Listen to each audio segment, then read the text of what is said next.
ఏలూరు జిల్లా కొయ్యలగూడెంలో జనసేనాని Pawan Kalyan వారాహయాత్ర super success అవుతుందని ఏలూరు జిల్లా కార్యదర్శి గడ్డమనుగు రవికుమార్ అన్నారు. 7 నియోజకవర్గాల నుంచి టీడీపీ, జనసేన, బీజేపీ శ్రేణులు అధిక సంఖ్యలో పాల్గొంటారని, పోలవరంలో వైసీపీ పార్టీ పతనం ప్రారంభమవుతుందన్నారు. పోలవరంలో కూటమి అభ్యర్థి గెలుపు ఖాయమంటున్న రవికుమార్తో మా ప్రతినిధి Koppula Sai face to face. Eluru జిల్లాలోని కొయ్యలగూడెం ప్రాంతంలో ఉన్నాం. కొయ్యలగూడెంలో ఏదైతే ఉందో జనసేనాని వారాహి యాత్ర ఈ రోజు సాయంత్రం 5 గంటల ప్రారంభం కానుంది. వారాహి యాత్రకు ఏదైతే 7 నియోజకవర్గాల నుంచి కూడా జనసేన కార్యకర్తలు, అలాగే అటు టీడీపీ కార్యకర్తలు, ఇటు బీజేపీ కార్యకర్తలు, బీజేపీ నాయకులతో సహా కూటమి అభ్యర్థులు ఎవరైతే ఉన్నారో వారు కూడా భారీగా తలరావడం జరుగుతుంది. ప్రస్తుతం వారాహి యాత్రకు సంబంధించి ఏదైతే ఎలిఫేట్ ఉందో ఎలిఫేట్ దగ్గర ఉన్నటువంటి ప్రాంతంలో మనం ఉన్నాం. మనకు ఏలూరు జిల్లా కార్యదర్శి గడ్డమనుగు రవికుమార్ గారు మనతో ఉన్నారు. వారితో మాట్లాడే ప్రయత్నం చేద్దాం. సార్, ఎలా ఉంది ఈ రోజు ఈ జన ప్రభంజనం పోలవరం గెలుపు తథ్యం అని చెప్పి ఇవాళ దారి పొడుగుతా బారులు తీరి జనం, యువత, మహిళలు అందరూ కూడా ఈ కార్యక్రమానికి అత్యధికంగా వస్తున్నారు. అలాగే పవన్ కళ్యాణ్ గారు ఈ ప్రాంతానికి సంబంధించి చాలా వెనకబడి ఉంది. అలాగే గత ప్రభుత్వంలో ఏ రకమైన డెవలప్మెంట్స్ లేవని చెప్పేసి ఆయన ఏమి చెప్తారు ఈ ప్రాంతానికి ఆసక్తిగా కార్యకర్తలు, ప్రజలందరూ కూడా ఎదురు చూస్తున్నారు. అలాగే ముఖ్యంగా ఈ ప్రాంతంలో R&R ప్యాకేజ్ గురించి మరి ఇదే ప్లేస్లో, ఇదే కోయిలగూడెంలో జగన్మోహన్ రెడ్డి ఇచ్చి మాట తప్పను మడవ తిప్పనని చెప్పేసి ఆ రోజున 10 లక్షల రూపాయలు రైతాంగానికి ఇస్తా అని చెప్పి మోసం చేసిన మాట వాస్తవం. కాబట్టి ఇవాళ దాని గురించి పవన్ కళ్యాణ్ గారు ఏమైనా హామీ ఇస్తారేమని చెప్పి ప్రజలందరూ ఆతృతగా ఎదురు చూస్తున్నారు. అలాగే ముఖ్యంగా 7 మండలాల నుంచి, ముఖ్యంగా జీలిమిల్ నుంచి, అలాగే టీ నరసాపురం, వేలేరుపాడు, కుకునూరు మండలాల నుంచి కూడా ఈ కార్యక్రమానికి బాగా తరలి వస్తున్నారు. అలాగే కోయిలగూడెం, పోలవరం మండలాలు కూడా అత్యధిక సంఖ్యలో కార్యకర్తలు కేడర్ వస్తుంది. కాబట్టి ఈ మీటింగ్ సూపర్ సక్సెస్ అవుతుందని కోరుతున్నాం. అలాగే మరి ఇక్కడ ఎంపీ అభ్యర్థి అయిన మహేష్ యాదవ్ గారు, అలాగే ఎమ్మెల్యే అభ్యర్థి అయిన చిరు బాలరాజు గారు కూడా చాలా కష్టపడుతున్నారు. ఈ 10 రోజులు కూడా కేడర్ అంతా డోర్ టు డోర్ వర్క్ చేసి మా అత్యధిక ఏ మండలంకి ఆ మండలం పోటీ పెట్టుకుని మా మండలంలో మెజార్టీ రావాలని పట్టుదలగా కేడర్ అంతా పనిచేయాలని చెప్పి ఈ సభాముఖంగా తెలియపరుస్తున్నాం.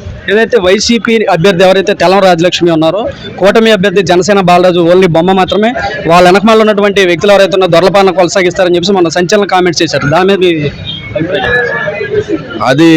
అది వాస్తవం కాదు. అసలు ఈ ప్రాంతానికి మరి పెద్ద దిక్కు, మరి గత శతాబ్ద కాలం నుంచి కూడా ఆ కుటుంబాలందరికీ సేవ చేసిన వ్యక్తులు. ఇక్కడ ఉన్న ఎమ్మెల్యే ఫస్ట్ ఓసీ ఎమ్మెల్యేగా చేసిన కుటుంబం ఆయన. మరి ఆ రోజు 170 యాక్ట్ పెట్టినప్పుడు తొలి సంతకం చేసింది కరాటం బాబురావు నాయుడు గారు. ఎస్టీలకి ఈ ప్రాంతానికి ఇవ్వడానికి నాకు అభ్యంతరం లేని చెప్పి చేసిన ఏకైక వ్యక్తి కూడా బాబురావు నాయుడు గారు. మరి ఆ కుటుంబం గురించి దొరలని చెప్పి మాట్లాడదామంటే మరి దొరలనే విషయం ఉంటే కనుక ఆ రోజు బాబురావు నాయుడు గారు ఇది ఏజెన్సీ యాక్ట్ కింద ఎమ్మెల్యేగా సంతకం పెట్టే ప్రసక్తే లేదు. మరి ఆ కుటుంబంగా దొరల పాలన కొనసాగేలాగుంటే ఓసీగా కొనసాగుతూ ఉండాలి. కాబట్టి గిరిజన ప్రాంతం అభివృద్ధి చెందాలని చెప్పేసి వాళ్ళ పదవులు కూడా త్యాగం చేసిన కుటుంబం. అలాగే రాంబాబు గురించి చెప్పాలంటే ఒక శక్తి వ్యక్తి కాదు ఆయన అజాత శత్రువు.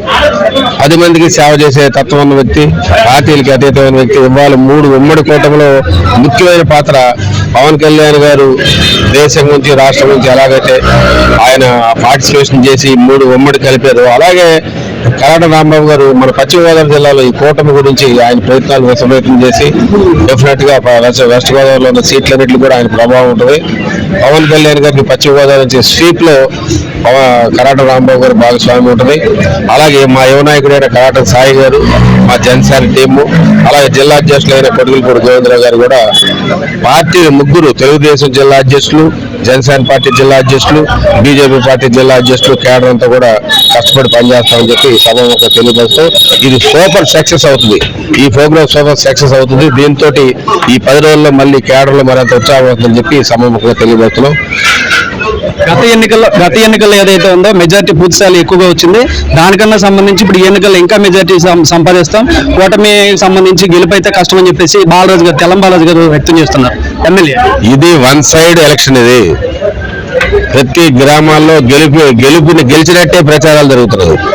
వేలేరుపాడు మండలం కానీ, కుకునూరు మండలం కానీ, జీలిమిల్లు, లక్ష్మీపురం నుంచి ర్యాలీ కానీ, నిన్న నామినేషన్ కార్యక్రమం కానీ ప్రతిదీ గెలిపే. ఇదంతా నామినేషన్ లాగా కాదు, గెలిపే తథ్యం కింద భావిస్తున్నారు. వాళ్ళ ఏకైకత ఏంటంటే ఓటుకి నోటు.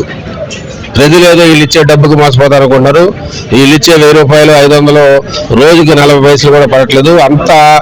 అంత ప్రజలంతా చులకన భావంతో ఎవరు లేరు. కాబట్టి డెఫినెట్ గా మన ట్యాక్సెస్ ద్వారా వసూలు చేసిన ప్రభుత్వం డబ్బు అతను ఓటు ద్వారా ఇస్తే తీసుకుంటారు. కానీ నిర్ణయం మటుకు ప్రజలు మంచి నిర్ణయం తీసుకుని కూటమిని విజయకేతం ఎగరేస్తారని చెప్పి పోలవరం నియోజకవర్గం నుంచి తెలియపరుస్తున్నాం. ఏదైతే కూటమి అభ్యర్థి చిర్రి బాలరాజు ఎవరైతే ఉన్నారో ఆ బాలరాజుకు సంబంధించి సొంత మండలం నుంచి ఆ పార్టీ ప్రెసిడెంట్ పసుపులేటి రాము కూడా ఉన్నారు. ఆ మండలంలో అసలు పార్టీ పరిస్థితి ఎలా ఉందో తెలుసుకునే ప్రయత్నం. నేను జూలిమిల్ ప్రెసిడెంట్ పసుపులేటి రాము అండి. మా మండలంలో పరిస్థితి బాగానే ఉందండి. డోర్ టు డోర్ క్యాంపెయినింగ్ జరుగుతుంది. అభ్యర్థులు కూడా మా మండలం అవడంలో మాకు అడ్వాంటేజ్ ఉంటుంది అనుకుంటున్నామండి. డోర్ టు డోర్ క్యాంపెయినింగ్ జరుగుతుంది. మా మండలం నుంచి ర్యాలీ కార్యక్రమం ఒకటి చేసాం లక్ష్మీపురం నుంచి, అది సూపర్ సక్సెస్ అయిందండి. కూటమి అభ్యర్థులు అందరూ గెలుస్తారని ఆశాభావం వ్యక్తం చేస్తున్నాం. మా అభ్యర్థి కూడా అత్యధిక మెజార్టీతో గెలుస్తాడని కోరుకుంటున్నాం. సుమారు ఎంత మెజార్టీ రావచ్చు? 40,000 నుంచి 50,000 వస్తుందని నేను భావిస్తున్నాను. ఏదైతే మొత్తాన్ని చూసుకొచ్చి పోలవరంలో కూటమి జెండా ఎగరేస్తాం, కూటమి ప్రభుత్వం కూటమి ప్రభుత్వం అధికారంలోకి వస్తుందని చెప్పేసి ఎవరైతే జన సైనికులు ఉన్నారో జన సైనికులు వ్యక్తం చేస్తున్నారు. కెమెరా పర్సన్ సాయి, పశ్చిమ గోదావరి జిల్లా నుంచి.